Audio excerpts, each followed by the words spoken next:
All right, today, can you believe it? 22 years after the September 11th attacks. And I kept thinking to myself, what if something like that happened to our country with Joe Biden in charge? In moments of crisis, our presidents are supposed to reassure a worried nation. This nation stands with the good people of New York City and New Jersey and Connecticut as we mourn the loss of thousands of our citizens. I can hear you.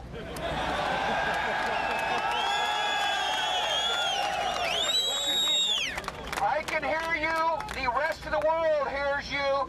And the people who knock these buildings down will hear all of us soon.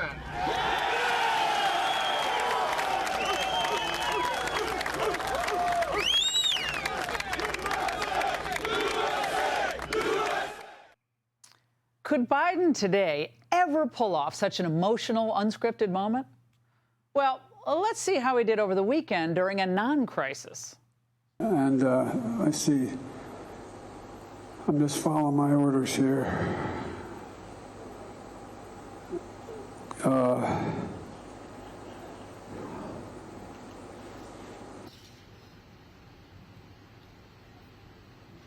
Staff, is there anybody haven't spoken to? No, I ain't calling on you. I'm calling on, I said I had 5 questions. This trip was cringeworthy from beginning to end. And remember, that's some of the same left-wing trolls who've been covering for Biden's senility had no problem trashing Bush for appearing what they thought was unserious when he continued to read that book to the second graders after being told about the World Trade Center attacks. Not knowing what to do, with no one telling him what to do, and no Secret Service rushing in to take him to safety. Mr. Bush just sat there and continued to read My Pet Goat with the children. That criticism seems even more petty, more off base, and more vindictive than it did 20 years ago, especially given who's leading us now. It is evening, isn't it? This round the world in 5 days is interesting, isn't it? One of my staff members said, remember the famous song, you know, Good Morning Vietnam? Well, good evening, Vietnam. But I tell you what, I don't know about you, but I'm going to go to bed. The weekend was so bad that the press could no longer avoid reporting on Biden's weak performance. Notion of Joe Biden, the experience, Joe Biden, the reality of his age. There is significant concern in polls from Americans about the president's age. There are times where you do see some verbal missteps. Joe Biden's biggest weakness is his age. No, it's bigger than that, but that's a start. But now we've noted a new shift in framing, courtesy of New York Times columnist Frank Bruni. Now check out the title here to his column. Trump is really old too. What? Now they may be only, 4 years or so apart in age? But does anyone doubt that Trump actually makes his own policy decisions on the border, on foreign policy, on trade, on economic policy? No one doubts he makes his own decisions after getting a lot of inputs. And his policies, they work well to keep us safe and keep us prosperous. So, look, you might dislike his tone, you might disagree with how he handled things post-election night, but you cannot tell me that America wasn't better off in 2019 than we are today under the bumbling Biden. And no serious person alive thinks that Biden is deciding anything important. And no serious person alive thinks that Biden is capable of anything beyond the occasional reading of prepared remarks.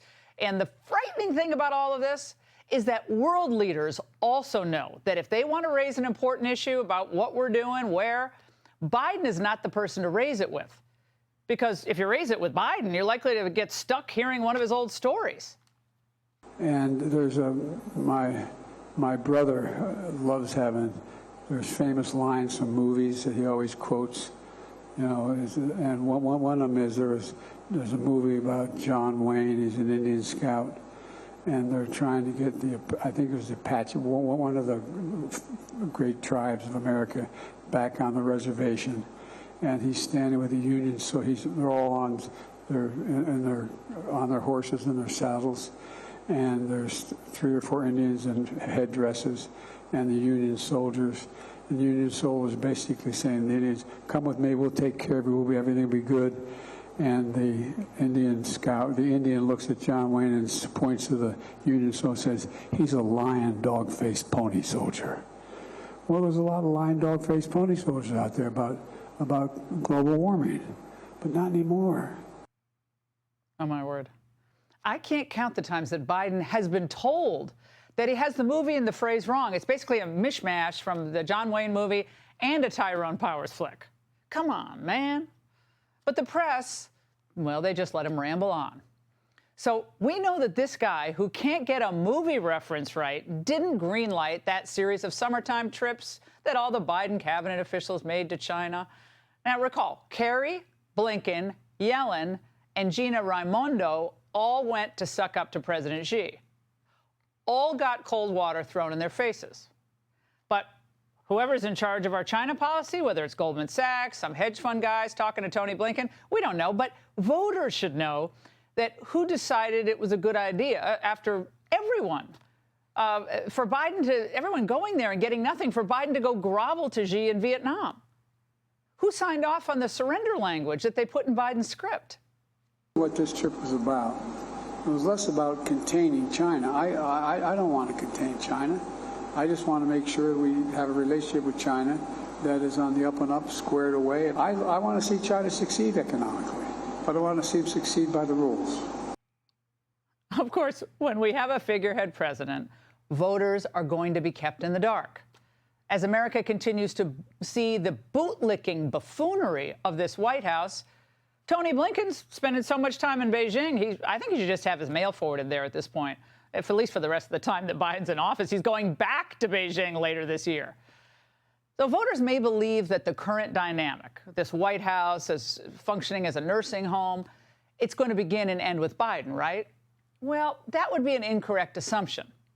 Remember, the establishment and certainly the big donors who are desperate to do business with China, they're perfectly content to have what's tantamount to kind of a hologram president who does what he or she is told.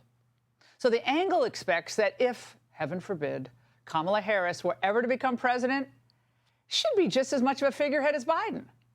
After all, if the question is who is less capable of carrying out the duties of the presidency, Joe or Kamala, I'm pretty sure it would be a tie. Consider her bad acting job in yesterday's Face the Nation interview. Are you prepared to be commander-in-chief? Yes, I am, if necessary. But Joe Biden is going to be fine. And let me tell you something. I work with Joe Biden every day. Under Joe Biden's leadership, we have transformed and are in the process of transforming America's infrastructure. Wait, she works with Joe Biden every day? Doing what exactly? Crossword puzzles, the jumble? Practicing how to climb the stairs? And when legitimate questions are raised about whether Harris's abilities or Biden's fitness for office, about all of that, even the most devoted apparatchiks are scrambling at this point to try to reassure people. Why is Kamala so dangerous? That's kind of offensive to me. And the other thing is, she's unprepared. The woman is ready to lead if she needs to lead. But I don't think Joe Biden's going anywhere, because I see him on his bike in Delaware. I can't bike that much. And I mean, he's fit. But Sonny, it's looking cloudy. According to a new CBS YouGov poll, a significant segment of Democrat voters are both angrier and less enthusiastic with Harris on the ticket. So Americans are going to have a stark choice to make next year. Vote for a Republican who is actually capable of making important decisions, capable of dealing with serious challenges we're facing in China, capable of speaking clearly in a time of crisis, or vote for the status quo. A man who decides nothing, does what he's told, and gives our enemies constant openings to do us great harm. It should be an easy choice. And that's The Angle. Hey, Sean Hannity here. Hey, click here to subscribe to Fox News YouTube page and catch our hottest interviews and most compelling analysis. You will not get it anywhere else.